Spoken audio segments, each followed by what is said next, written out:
Shalom, silakan duduk.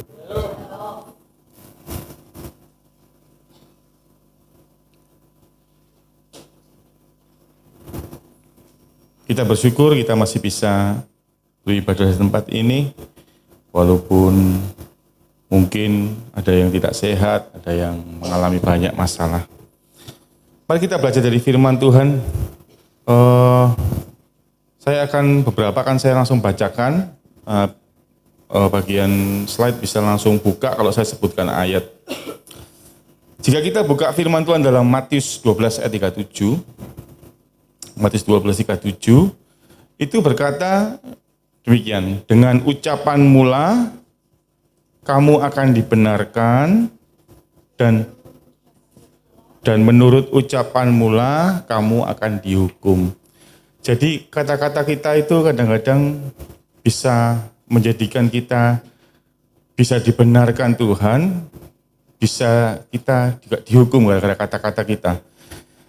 Kalau kita lihat kisah perempuan Sirofenisia dalam Markus 7 ayat 29, maka kata Yesus kepada perempuan itu, saya bacakan ya, karena kata-katamu itu pergilah sekarang sebab setan itu sudah keluar dari anakmu. Ini kisah seorang perempuan Sirofenisia yang menurut golongan suku di sana, itu mereka bukan orang yang berhak ditujukan seperti yang dinubuatkan oleh para nabi bahwa Mesias itu akan datang.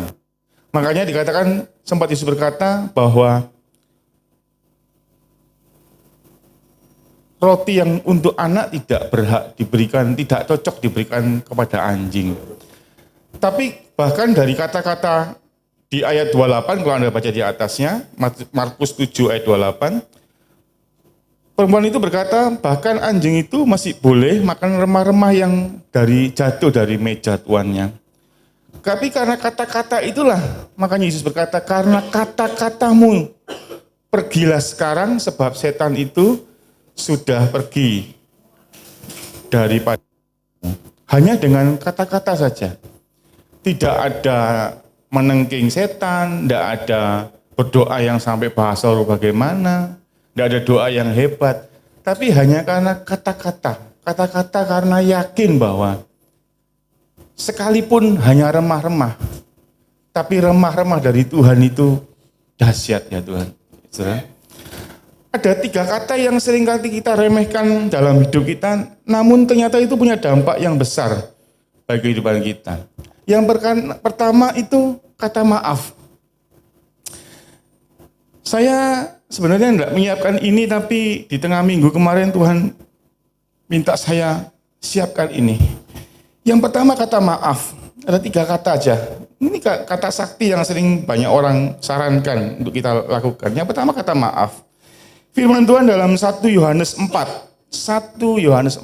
ayat 20 sampai 21 berkata, kita tidak mungkin mengasihi Tuhan tanpa mengasihi manusia.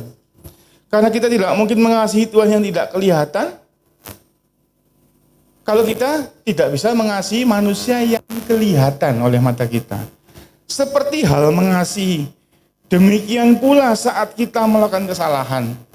Kita tidak mungkin lepas dari kesalahannya. Mau salah kecil, salah besar.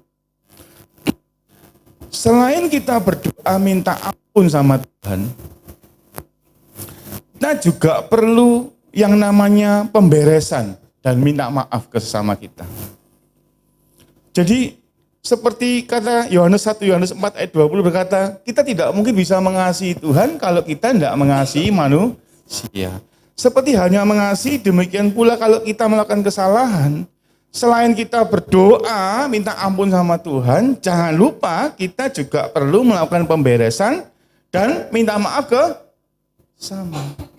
Mengenai orang lain menerima permintaan maaf Anda, mau mengabaikan Anda, ada sebagian orang yang kita sudah minta maaf aja kita masih dimusuhi ya. Kita masih nggak dianggap. Tapi nggak ada masalah. Kalau kita sudah belajar merendahkan hati minta maaf ke orang lain,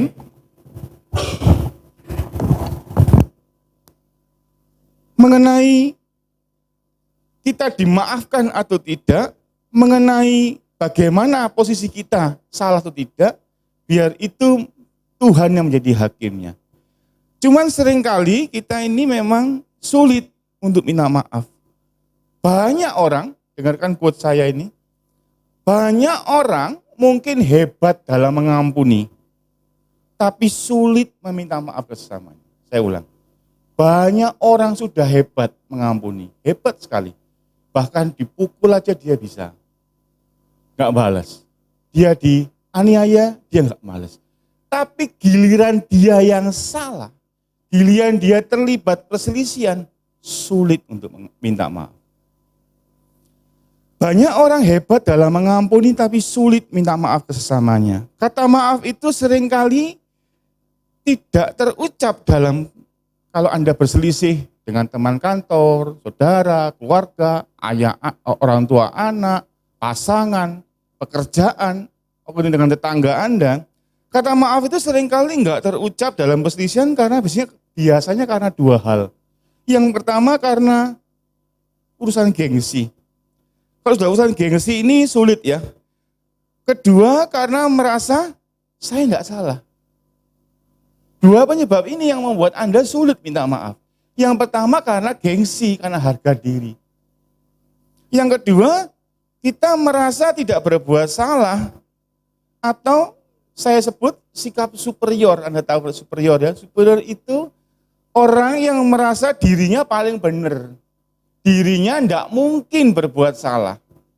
Hanya orang lain yang salah, saya tidak bisa salah. Kalau kita sadar, kita merenung bahwa kita itu juga mungkin berbuat salah, kita akan rela untuk minta maaf. Firman Tuhan dalam Roma 12, kita baca aja kalau ini ya. Roma 12 ayat 17 sampai 18. Roma 12. Kalau Anda baca perikopnya ayat yang saya kutip-kutip ini nyambung dengan apa yang saya sampaikan. Konteksnya benar. Janganlah membalas kejahatan, ayat 17, dengan kejahatan. Lakukanlah apa yang baik bagi semua orang, gak peduli. Itu anak buahmu, pegawaimu, bosmu, tetanggamu, keluargamu, pasanganmu, musuhmu, orang yang baik sama kamu, orang yang jahat sama kamu. Dikatakan apa? Semua orang. Sedapat-dapatnya, bahasa Jermannya, nek iso. Do you understand nek iso? Anda tahu? Nek bisa, kalau bisa, sedapat-dapatnya. Kalau hal itu bergantung padamu. Berarti kuncinya di Anda. Bergantung padamu, hiduplah dalam perdamaian dengan semua orang. Kita ini kan memperingati Paskah ya minggu lalu.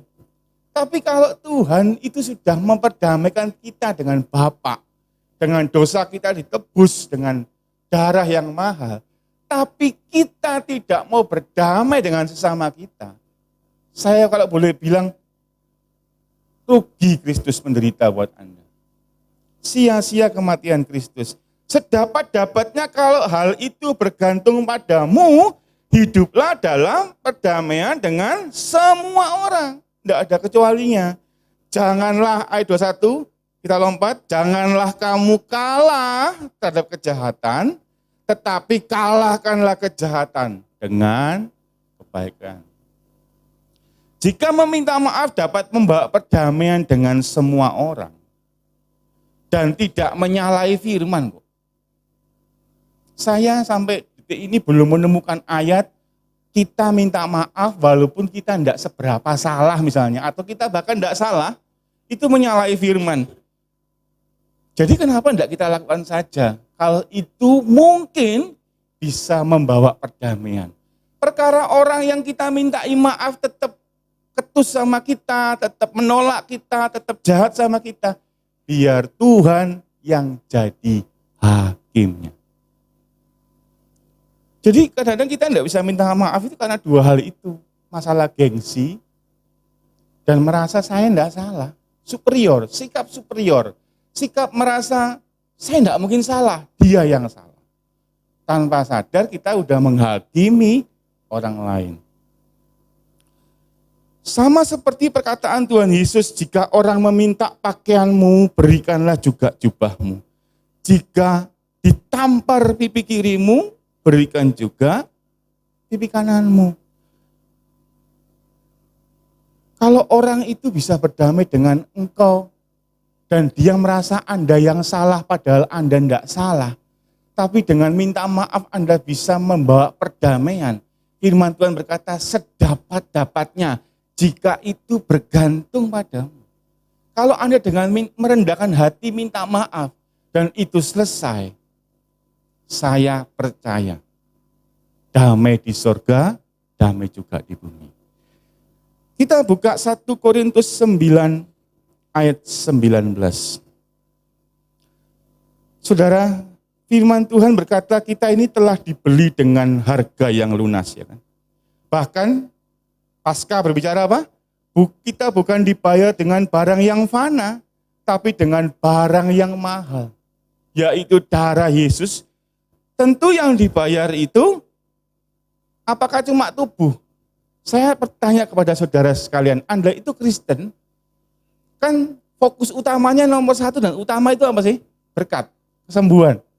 Kan itu bonus ya. Yang penting jiwamu selamat.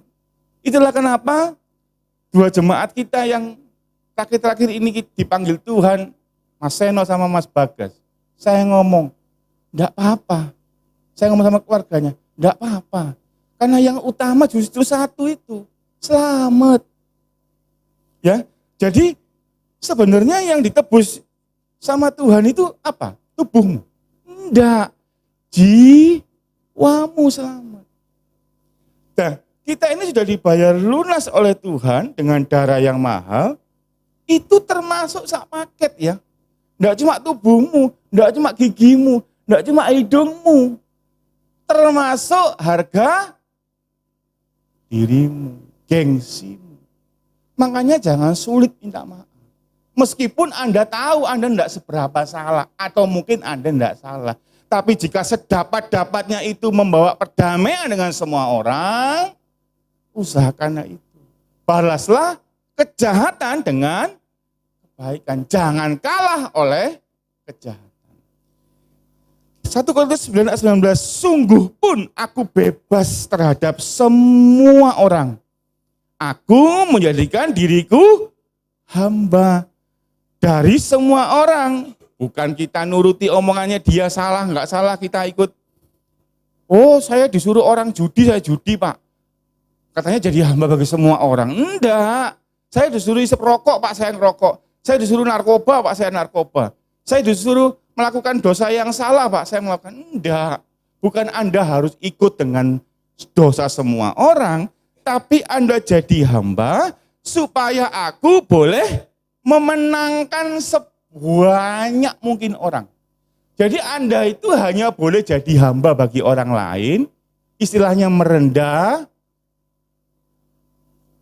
Tujuannya satu, memenangkan bagi sebanyak. Kalau Anda jadi hamba, disuruh jahat, misalnya Anda punya bos, Anda disuruh korupsi, Anda ikut korupsi.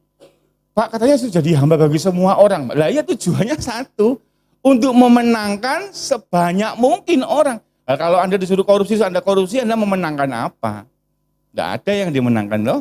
Tapi kalau Anda tidak salah, Anda minta maaf, tapi dengan Anda minta maaf itu orang berkata, oh kita Kristen, rendah hati. Padahal aku yang salah. Anda memenangkan banyak. Ini konteksnya yang betul. Biasakanlah meminta maaf, namun pastikan itu dengan tulus dan dari hati yang merendah. Bukan hanya kebiasaan di bibirmu saja, hanya untuk menyenangkan hati orang. Bukan untuk menyenangkan hati orang. Karena Anda tahu itu perintah Tuhan. Minta maaflah karena hanya Tuhan sajalah yang berhak menghakimi saudara dan saya. Minta maaflah karena kita tidak maha tahu kok. Siapa yang pasti kalau Anda berselisih dengan orang, dengan keluarga, dengan teman, dengan teman bisnis dan sebagainya. Pasti Anda itu maha tahu, Anda itu enggak salah. Minta maaflah karena kita ini jauh dari sempurna. Kita masih hidup dalam tubuh yang fana kok. Minta maaflah karena mungkin itu akan menyembuhkan jiwa sesamamu. Saya ulang ya, minta maaflah karena mungkin itu akan menyembuhkan jiwa sesamamu. Karena mungkin sesamamu itu sedang menantikan permintaan maaf. Ada beberapa orang, kita nggak usah tunggu-tungguan. Kayak Anda suami istri. Nggak usah nunggu, Pak saya akan mengasihi istri saya seperti Kristus mengasihi jemaat. Kalau dia tunduk pada saya, nggak selesai tunggu-tungguan.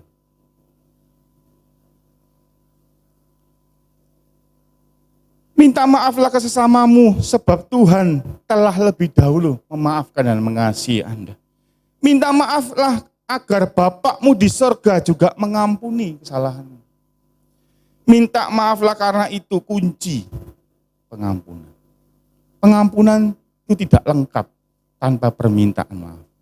Anda tidak cukup minta maaf hanya kepada Tuhan, tapi Anda tidak beres pada manusia. Itu sama dengan Anda berkata, aku mengasihi Tuhan, tapi aku tidak bisa mengasihi manusia. Aku bisa minta ampun dengan Tuhan, iya kan merem melek, dalam kamar gak ada orang. Tapi saat urusan gengsimu dipertaruhkan, harga dirimu dipertaruhkan, Anda harus minta maaf ke orang yang Anda tahu Anda mungkin tidak salah atau tidak seberapa salah atau mungkin tidak salah sama sekali. Disitulah engkau sulit karena engkau lupa bahwa gengsimu sudah dibayar lunas di kayu salib. Firman Tuhan berkata dalam Markus, kalau Anda baca Markus 11, Markus ini ngomong 11 ini ngomong masalah doa. Bahkan ada firman Tuhan di ayat 24 ngomong, jika kamu berdoa, yakinlah kamu sudah menerimanya. Tapi di ayat 25 ngomong apa? Anda jangan cuma baca ayat 24-nya saja. Markus 11 ayat 24 ngomong, kalau kamu berdoa, kamu harus yakin kamu sudah menerimanya. Maka kamu akan beneran terima. Tapi ayat 25-nya ngomong apa? Dan jika kamu berdiri untuk berdoa, ampunilah dahulu barang seorang ada sesuatu di hatimu terhadap seseorang, supaya Bapakmu juga di surga mengampuni kesalahanmu. Tetapi jika kamu tidak mengampuni, maka Bapakmu di surga juga tidak akan mengampuni. Kira-kira kalau nggak diampuni, tetap berdosa nggak? Tetap berdosa. Ya saya berkata, kalau kamu ada dosa, dosa itu yang membuat tangan Tuhan yang bukan kurang panjang nolong engkau, tapi dosamu yang menghalangi engkau. Dan sesama ini juga berlaku semua loh ya. Pasangan, keluarga, orang tua ke anak, anak ke orang tua. Yang kadang-kadang sulit masalah orang minta maaf itu yang biasanya lebih tinggi yang rendah. Orang tua ke anak, bos ke bawahan, atasan ke bawahan, atau mungkin juragan sama pegawai, kakak ke adik. Itu sulit karena yang menghalangi gengsi. Seperti halnya bagaimana mungkin kita mengasihi Tuhan yang jauh di atas sorga, kalau bukan dengan cara mengasihi sesama kita yang ada di bumi. Demikian pula bagaimana mungkin kita berdamai dengan Tuhan jika kita tidak berdamai dengan manusia. Sulit sekali. Itu Anda akan menjadi orang yang cuma berdamai sepihak vertikal saja. Apa yang kita tabur itu yang kita tuai. Barang siapa menabur sambil mencucurkan air mata. Kalau Anda baca Mazmur 126 ayat 5. Barang siapa yang menabur sambil mencucurkan air mata akan menuai dengan. Mungkin saat Anda minta maaf, Anda nelongso. Orang bahasa Indonesianya ngomong nelangsa. Nggak salah kok minta maaf. Tapi siapa yang menabur dengan mencucurkan air mata. Firman Tuhan ngomong apa? Engkau akan menuai dengan sorak-sorai. Mungkin kita merasa tidak sepenuhnya salah. Atau mungkin bahkan tidak bersalah sama sekali. Namun taburlah kata maaf lebih dahulu. Karena mungkin saja ada bagian salah kita. Meski itu sangat kecil. Minta maaf itu saat kita merasa tidak salah. Tentu dapat merobek harga dirimu. Dan hal yang tidak menyenangkan di hatimu. Tetapi itu jika membawa perdamaian, meski tidak menyenangkan hatimu, itu menyenangkan Tuhan. Hidup kita ini kan untuk menyenangkan Tuhan, toh. Kalau Anda bisa melakukan sesuatu yang menyenangkan Tuhan, meski itu tidak menyenangkan hatimu, lakukan. Karena engkau sudah dibayar lunas dengan darah Yesus. Mengenai salah benarnya Anda atau orang lain, biarlah Tuhan yang menjadi hakimnya. Yang penting kita berusaha dulu berdamai dengan sesama kita. Sisanya biar Tuhan yang mengerjakan. Merendahkan hati untuk meminta maaf ke sesama kita, meski kita merasa tidak salah, itu sebenarnya enggak ada ruginya. Ruginya hanya kehilangan harga diri, kehilangan gengsi. Tapi itu sangat menyenangkan Tuhan yang sudah mengajarkan kita membalas kejahatan dengan kebaikan. Mari saling mendahului dalam meminta maaf. Khususnya saat Anda di tengah perselisihan, supaya kita seperti yang firman Tuhan ajarkan dalam Roma 12 ayat 10, hendaklah kita saling mendahului dalam memberi hormat. Dalam firman Tuhan itu selalu kita diajar untuk saling mendahului. Yang namanya perselisihan, biasanya kedua pihak ada bagian salahnya masing-masing. Biasanya gitu ya. Kalau bukan salah dalam hal perbuatan, mungkin dalam tutur kata. Kalau enggak dalam tutur kata, mungkin intonasimu salah. Pas Anda cekcok, berselisih, berpendapat, suaramu meninggi, gak iso. Atau mungkin tutur kata kita ada yang kasar. Atau mungkin ada kemasan emosi yang salah. Atau cara komunikasi lain yang kita enggak sadar kita salah. Sekalipun kita enggak minta maaf dalam hal masalahnya, tapi setidaknya Anda kan bisa salah toh dalam cara ngomongnya. Wajah Anda sudah marah, intonasi Anda sudah tinggi. Jadi why not? Dalam perselisihan itu tidak mungkin dua-duanya benar. Biasanya dua-duanya ada salah, walaupun itu kecil. Walaupun itu cuma cara ngomong dan sebagainya. Jangan takut dianggap mencari hormat manusia. Jika motivasi Anda adalah memenangkan orang lain bagi Kristus, untuk mengejar kasih dan perdamaian dengan semua orang. Karena justru saat kita tidak menjadi batu sandungan, kita berkenan bagi Tuhan.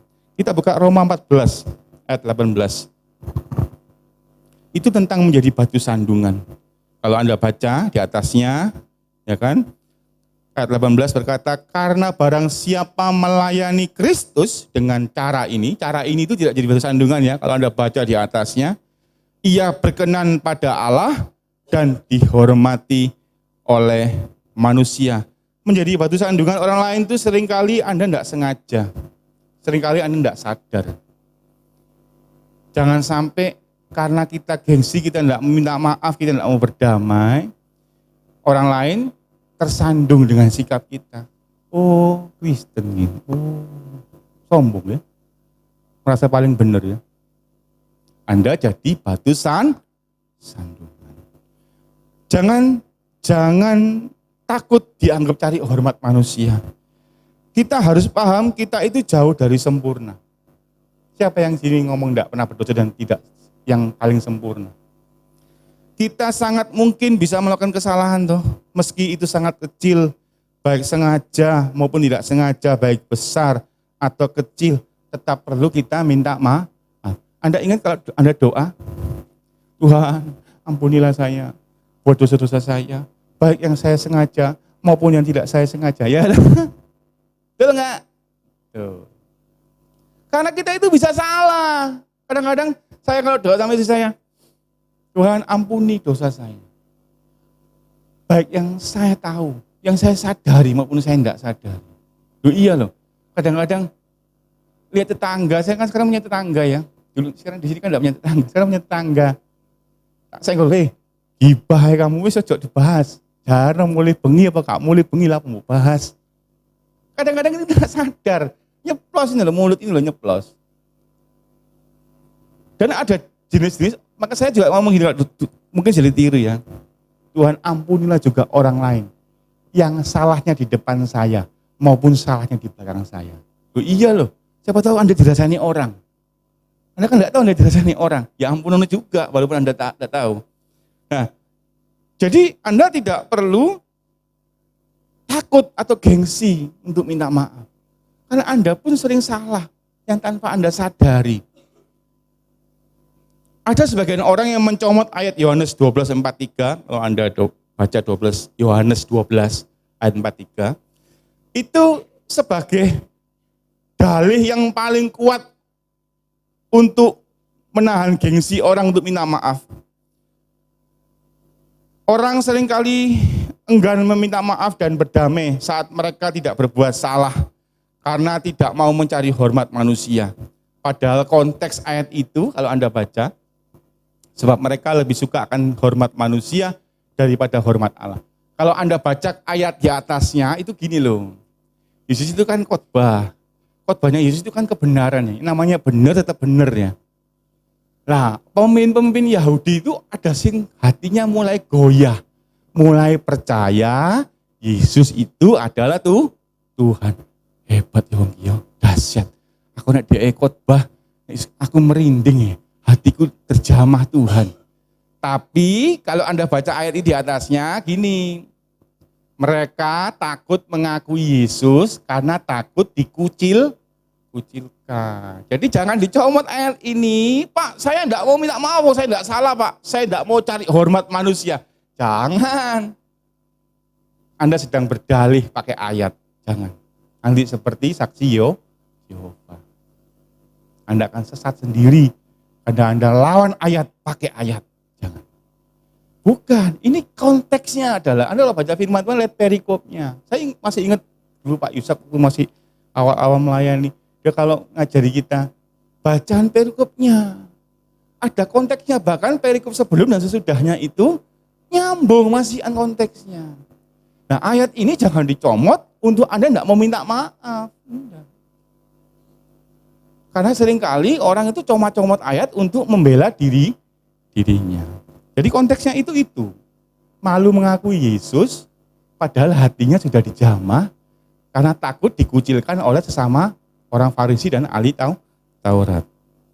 Kita rela bersedia merendahkan hati, meminta maaf, bukan untuk mencari kesukaan dan perkenanan manusia. Enggak, Anda minta maaf lebih dahulu merendah itu enggak untuk kesukaan manusia. Justru karena kesukaan Tuhan. Justru mencari kesukaan dan perkenanan Tuhan.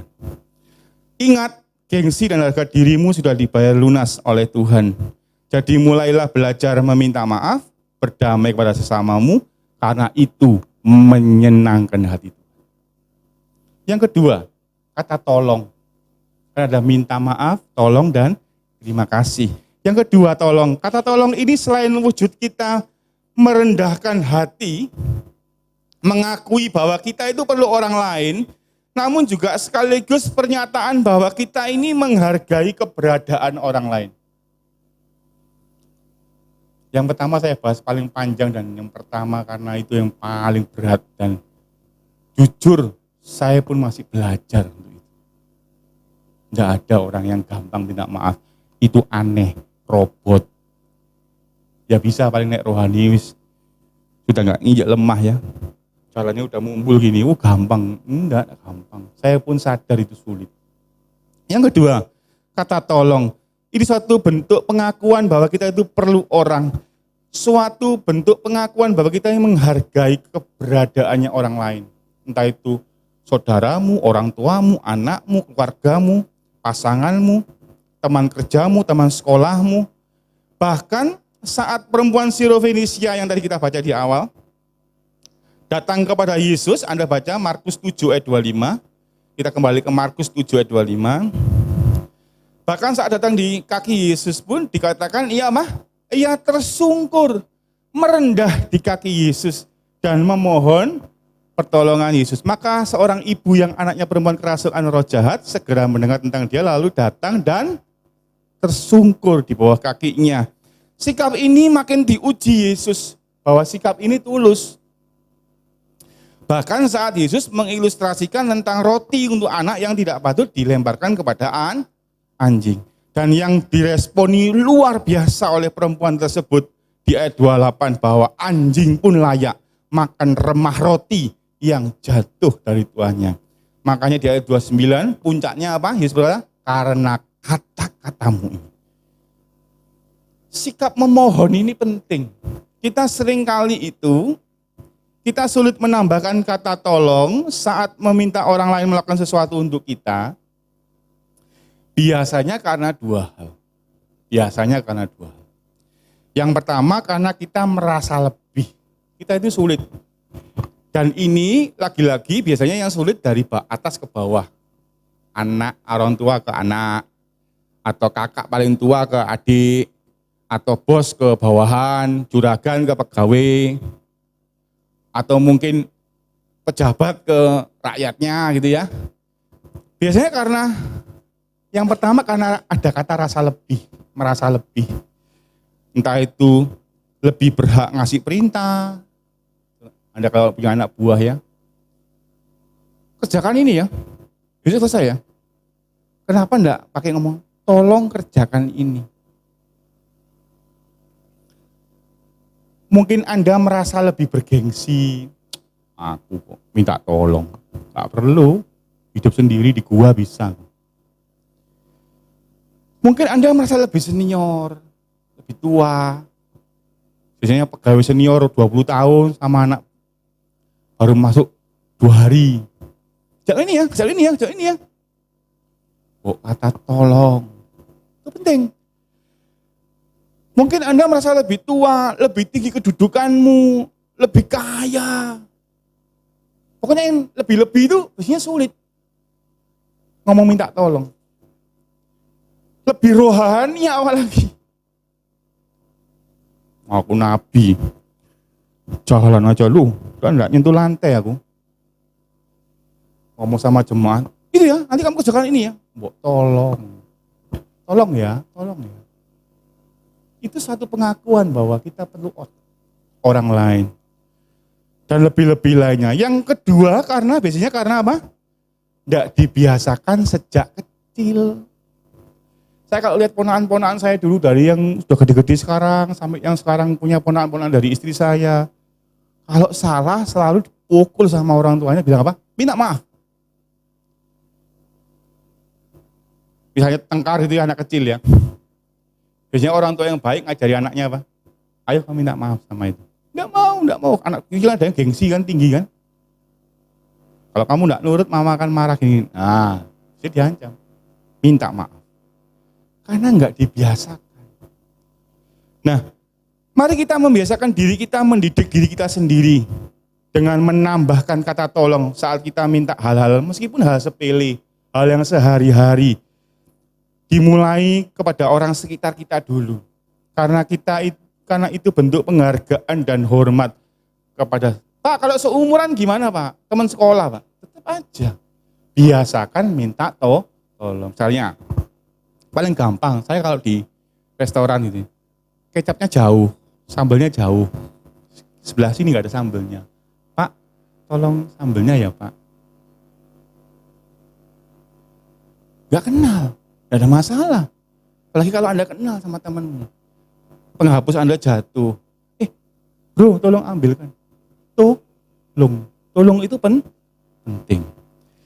Sikap hati memohon ini sangat penting kita sematkan dalam doa kita juga. Seringkali kita kalau doa sama Tuhan, hati kita tidak seperti perempuan Sirofenisia itu. Sebab tanpa sadar kita seringkali bersikap tidak sopan, bahkan kurang ajar, dan menjadi tidak tahu diri kepada Tuhan. Kita pun kepada Tuhan, kita punya harus sikap memohon. Jadi bukan karena Anda sudah kembalikan perpuluhan, Anda sudah ngasih persembahan paling besar, Anda sudah diangkat jadi anaknya. Anda kan diangkat.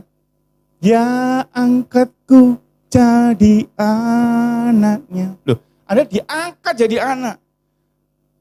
Menjadi donatur gereja yang paling besar, atau Anda yang paling capek di gereja. Bukan itu alasan Anda bisa merintah Tuhan semau Anda. Lalu Anda menjadi tinggi rohani dan berhak bisa ngatur Tuhan. Seperti anak bungsu.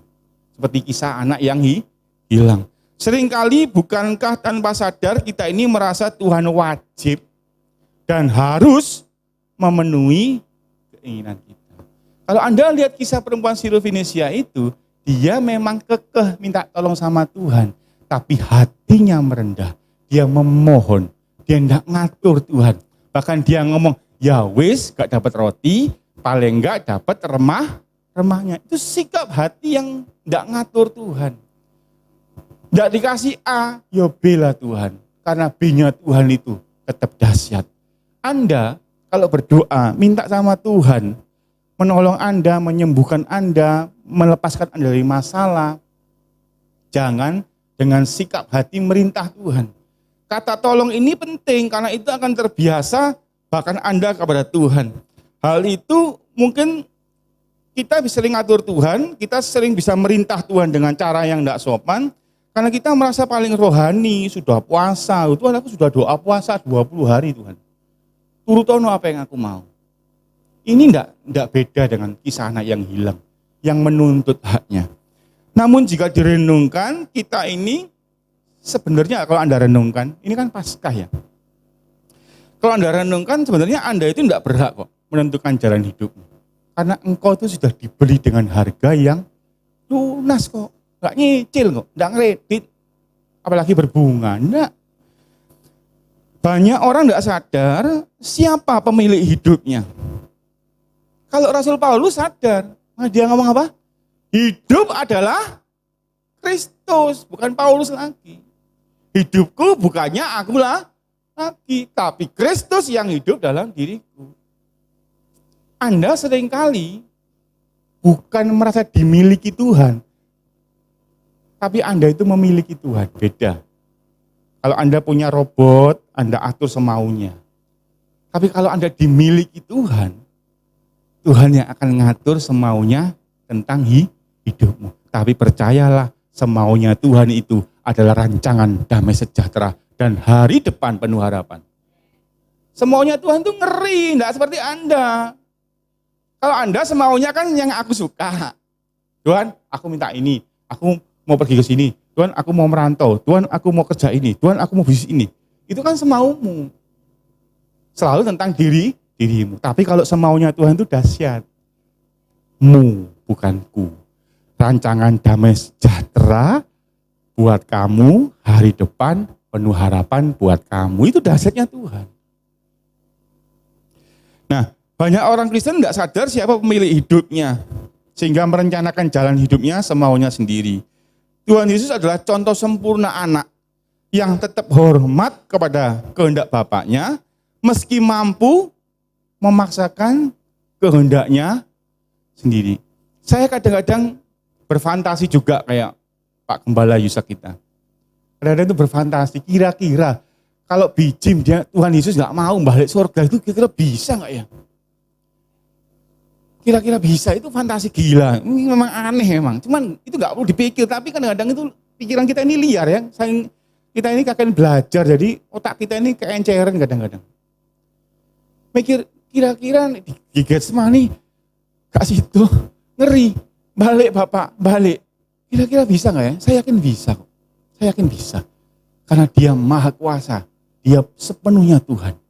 Tapi lihat di Markus 26 ayat 39. Kita baca Markus 20. Kita kasih tahu contoh kisah seorang anak kandungnya Bapak. Kita ini kan anak angkat ya. Siapa sih anak kandungnya Bapak? Oh, saya takut. Tak sembah langsung kamu. Ayo siapa? Ayo, siapa sih ngaku anak kandungnya Bapak? Aku nyembah sekarang. Tak sujud aku. Ngeri berarti kamu anak Allah, bahaya. Jangan. Kamu anak angkat sama. Yang sulung siapa? Tuhan. Markus pasal 26. Matius 26. Repot 43 ini repot ya. Matius. Saya itu malu pakai kacamata plus Saudara. Soalnya gini loh, kalau lihat gini, kalau min kan gini. Kalau plus tuh gini loh. Dulu sering ngenyek orang. Lihatnya gini. Saya itu malu kalau sekali plus. Jadi saya enggak kelihatan. Ya ini Gengsi yang harus dihancurkan memang. Tapi kan enggak apa-apa, enggak dosa toh. Enggak berkacamata kan enggak nyalai orang toh, enggak apa-apa toh. Kecuali Anda minta maaf itu melukai orang. Ya. Lagian kacamata plus sama min itu kalau digabung aneh. Atasnya min, bawahnya plus. Itu luar biasa penyesuaiannya. Harus gini kalau dekat. Ya. Maka ayat Matius 26 ayat 39. Ya. Kayak Markus ya, Matius ternyata. Maka iya, siapa iya? Yesus, anak kandung ya. Sekali lagi anak kandung.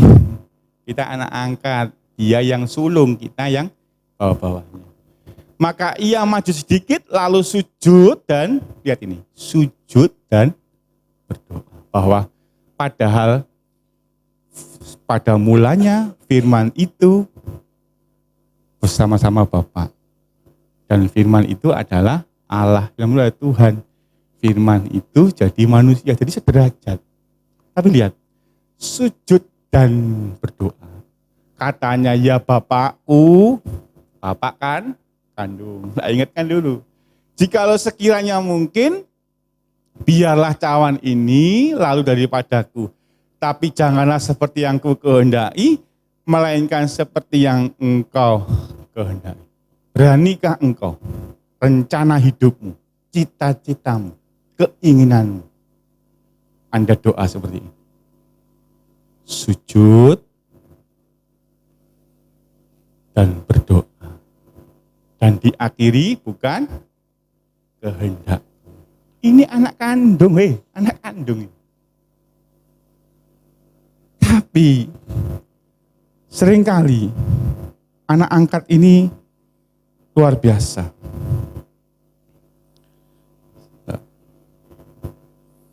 Setan itu tidak suka saya sampaikan firman ini. Istri saya dibuat sakit, panas tinggi, sampai sekarang masih pakai jaket.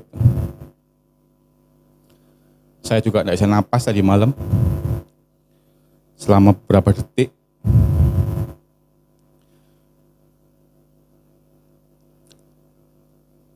Jika Yesus saja anak kandung, punya sikap hati bukan kehendakku yang jadi, tapi kehendakmu.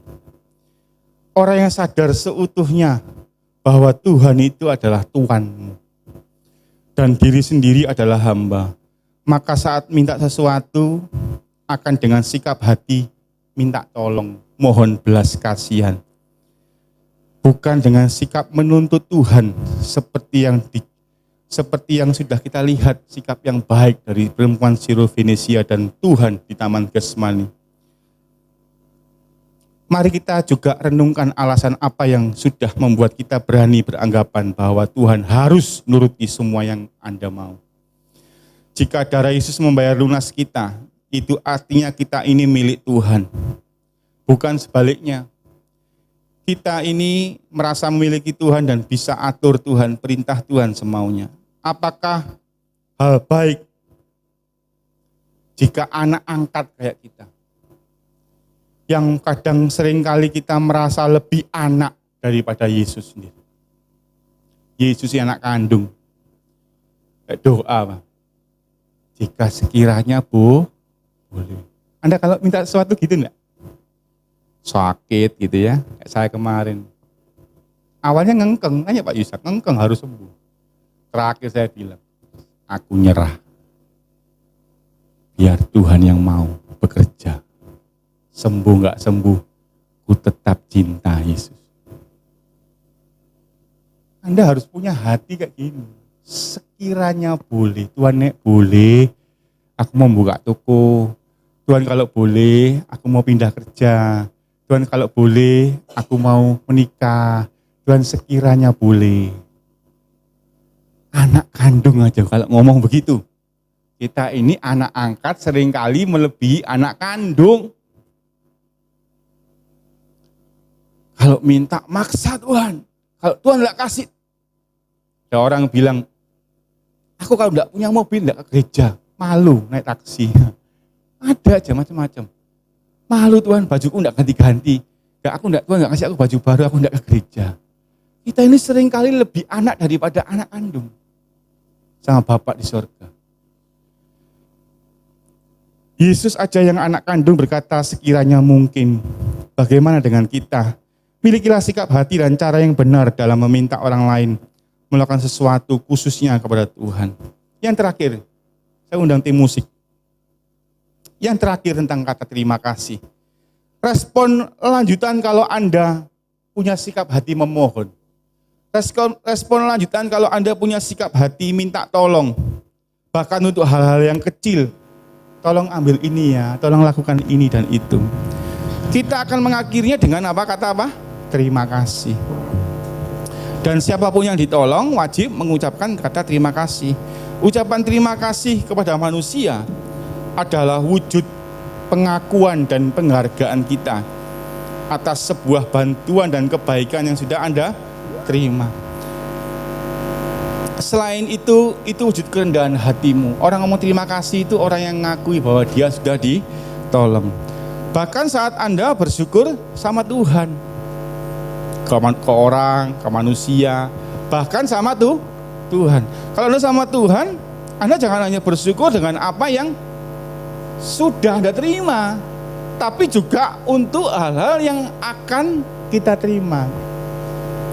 Saya singgung sedikit ya tentang ibadah hari Minggu. Ibadah hari Minggu ini nanti kapan saya jelaskan. Ibadah apa sih? Kenapa kita harus datang?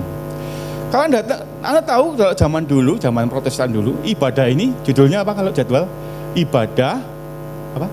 Ucapan syukur. Ini ibadah ucapan syukur. Anda itu kan Senin sampai Sabtu jadi pelihara Tuhan tuh. Mau serempetan enggak sih do? Virus Covid mau nemplek melingsling, demam berdarah mau nyokot melingsling, mau mencret gak jadi, mau disandet orang melingsling, kan dipelihara Tuhan nih. Datang hari Minggu. Bahasa Jerman ngomong apa? Kamsia, terima kasih Tuhan buat pemeliharaanmu. Tapi Yesaya ngomong apa? Yeremia 31:3 ngomong apa? Aku akan melanjutkan kasih setiaku. Dan terima kasih Tuhan, minggu depan engkau pasti pelihara aku. Makanya jangan ndak ibadah hari Minggu. Karena ini ibadah ucapan syukur atas pemeliharaan Tuhan. Dan terima kasih juga untuk apa yang belum Anda terima di minggu depan. Anda aja kadang-kadang kalau minta tolong, ingat enggak? Ini bahasa formal ya di pekerjaan biasanya. Tolong ini ya, minggu depan tolong bantuin saya ini ya. Oh ya, makasih sebelumnya ya. Makasih sebelumnya. Memang Senin sampai Sabtu Anda belum lihat pertolongan Tuhan. Tapi kalau Anda sudah terima kasih, siapa yang hutang? Wah, dia akan pelihara hidup. Makanya ibadah minggu ini ibadah ucapan syukur. Sebab justru imanlah kita akan menerima hal-hal yang belum Anda lihat, belum Anda rasakan. Itulah sebabnya Tuhan ingin dan senang kita mengucap syukur dalam segala hal. Khususnya bila dilakukan dalam segala perkara. Firman Tuhan berkata, mengucap syukurlah dalam segala perkara. Bahkan untuk hal-hal yang kecil. Kita ini seringkali lupa untuk bersyukur untuk hal-hal yang kecil. Kita itu fokusnya untuk hal-hal yang besar, dapat mobil baru bersyukur, dapat motor baru bersyukur, bajunya bagus baru bersyukur. Kita itu hal-hal kecil kadang sulit mengucap syukur. Padahal firman Tuhan berkata dalam Kolose 3 ayat 17, dan segala sesuatu yang kamu lakukan dengan perkataan atau perbuatan, lakukan semuanya dalam nama Tuhan Yesus sambil mengucap syukur. 1 Tesalonika 5 ayat 16, ayat terakhir. Bersukacitalah senantiasa, tetaplah berdoa, mengucap syukur dalam segala hal, sebab itulah yang dikehendaki Allah di dalam Kristus Yesus bagi kamu. Saudara, saya pernah tahu rasanya BAB lewat perut. Anda kan enggak pernah tahu? Enggak pernah tahu? Mau nyoba? Siapa yang mau nyoba? Saya doakan. Waktu saya kembali biasa BAB-nya, hampir tiap kali BAB, Tuhan saksinya. Saya bilang, Terima kasih Tuhan. Anda sudah terima kasih? Sudah BAB kemarin? Lupa. Soalnya tidak pernah rasanya BAB lewat perut. Hal yang kecil-kecil. Anda lupa ngucap syukur. Masih bedegelen masih bisa BAB. Itu teman serius. Kali bawa minum air putih banyak hilang bedegelen. Hari ini engkau enggak opname. Itu mengucap syukur. Banyak hal kecil Anda lupa ngomong terima kasih ke Tuhan. Kalau ke manusia itu gampang kok terima kasih. Tapi terima kasihmu ke Tuhan. Hal-hal kecil. Ada orang punya suami, ngeluh suaminya. Ada yang jomblo sampai umur 50 belum menikah, cewek. Ada yang ngeluhkan anaknya, kok nakal. Ada orang sampai kayak Abrahamus 90, kayak saya ini, gak punya anak. Ada orang ngeluhkan orang tuanya, ada yang kayak saya. Kalau mulai papi mami saya, ke babat jerawat, ke makam. Kalau Anda ngeluh hal-hal yang kecil, Anda lupa bersyukur hal yang kecil. Orang yang sulit bersyukur itu biasanya orang yang selalu membandingkan hidupnya dengan orang lain, betul? Orang yang standar suksesnya tinggi sekali. Apa sih sukses? Sukses itu kalau punya uang 1 miliar, tinggi kan? Tinggi. Sulit ya bersyukur. Orang yang sulit bersyukur itu biasanya orang yang lupa ternyata masih banyak hal baik dalam hidupnya. Bahkan kalau Anda BAB sulit pun, ini ngomong paling sederhana ya, sehari-hari dan Anda tidak nyangkal. Karena semua orang BAB, siapa yang tidak BAB? Tak sembah sekarang. Bahaya, dahsyat, kayak robot. Nang di barangnya nang di pecelmu.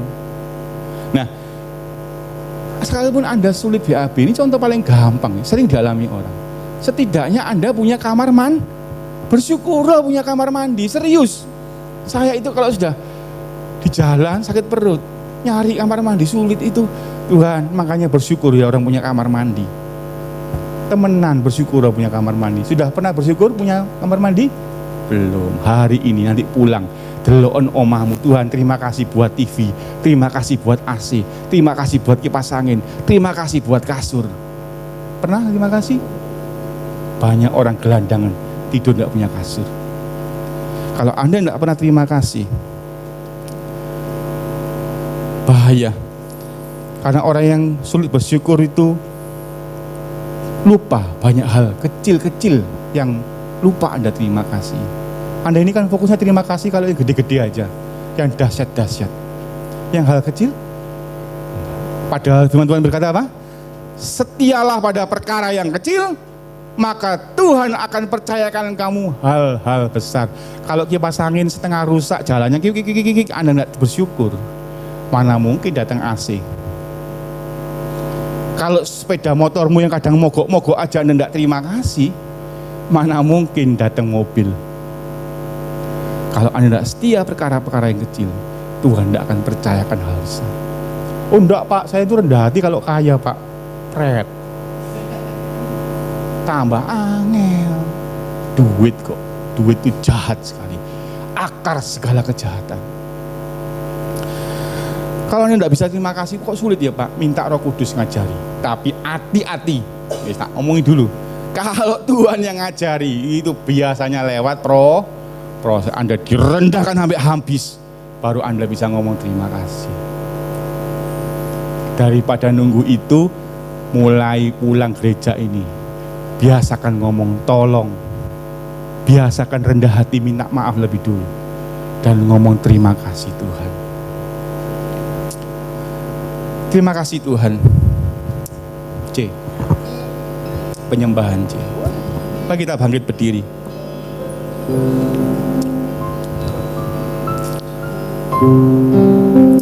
Yesus, terima kasih. Bapak, jadikan kami seperti firman-Mu. Kisah Para Rasul 20 ayat 22 berkata, aku ini adalah tawanan roh. Oh, apa sih katakan? gengsi kami, sulit untuk kami ngomong minta tolong, sulit bagi kami untuk mendahului minta maaf. Bahkan kami itu terlalu tidak tahu terima kasih, kami sulit untuk ngomong terima kasih untuk hal-hal yang kecil. Tapi hari ini aku berdoa, jadikan jemaat panen raya seperti Rasul Paulus berkata, aku ini tawanan roh, aku ini tawanan Kristus, sehingga aku tidak tahu apa yang akan terjadi dalam diriku nanti.